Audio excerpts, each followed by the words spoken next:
Our next speaker is also presenting her number 4 speech.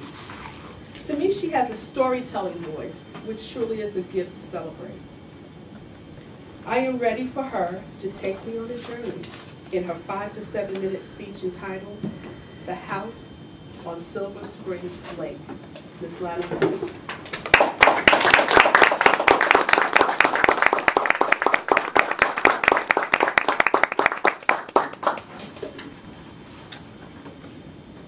Fellow Toastmasters and guests. Imagine waking up in the morning to the sun streaming through the pine branches into your bedroom window. You hear birds chirping and woodpeckers tapping at their breakfast. It's chilly, so you try to stay in the warmth of your covers as long as possible. But you can't resist the smell of breakfast and coffee drifting up from the kitchen. You get up, knowing that you're on vacation and looking forward to whatever adventure the day might bring. Every morning at my parents' vacation house on Silver Springs Lake in Michigan was just like this. Although they only kept the house for a few years, the memories we made there will last a lifetime. My favorite memories of the house are getting there after a long drive, staying there and enjoying everything the house and its surrounding property had to offer, and visiting nearby family whenever we were there. At least once each year, my family would embark on a 7.5-hour drive from Chicago to a little town called Beechwood, Michigan. The drive itself was relatively uneventful, except for maybe a stop in Wisconsin to pick up some sweetie cheese curds. Arrival at the house was always the first thing to look forward to. One winter, we arrived late at night in the middle of a snowstorm. The snow was falling so thick that we had to turn the headlights off just to be able to see through the sheet of white. We plowed our way down the quarter-mile long driveway and pulled up to the house. As we got out of the car, we were all struck with fear. The sky above the house was red with flame. We thought the house was on fire. But luckily, we soon realized it was the northern lights that we were seeing. We never knew what to expect when we arrived at the house. Each time, it was different.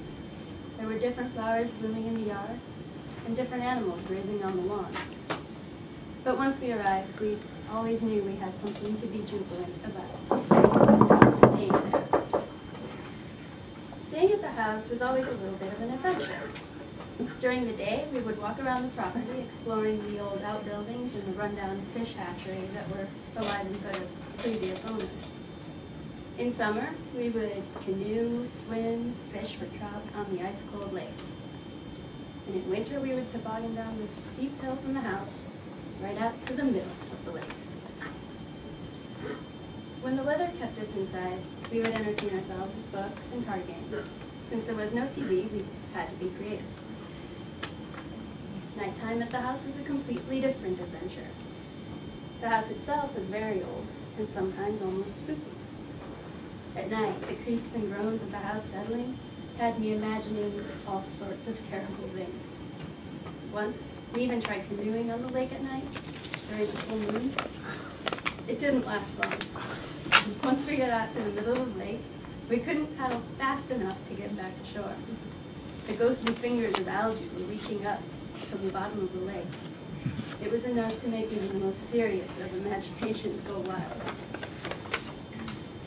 The lake wasn't the only thing that was ghostly.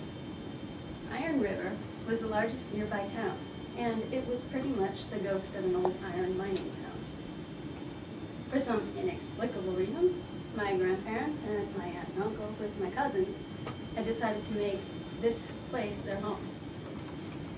Every trip to the vacation house was filled with family get-togethers. We celebrated birthdays and holidays with seemingly endless amounts of food, mostly fish. And no matter how annoying my cousins could get after plates full of cake, their company was always a welcome respite from being cooped up with my parents and sister. We would play games, explore the old iron mine, and ride our bikes all over town. These stories barely scratch the surface. of all the memories I have of the house at Silver Springs Lake. I haven't told you about my dad's first jump into the ice-cold water, or how we were almost attacked by bats, or the time a great horned owl took refuge in a tree right outside a living room window. Although I may never forgive my parents for selling the house, I can at least thank them for all the memories we made.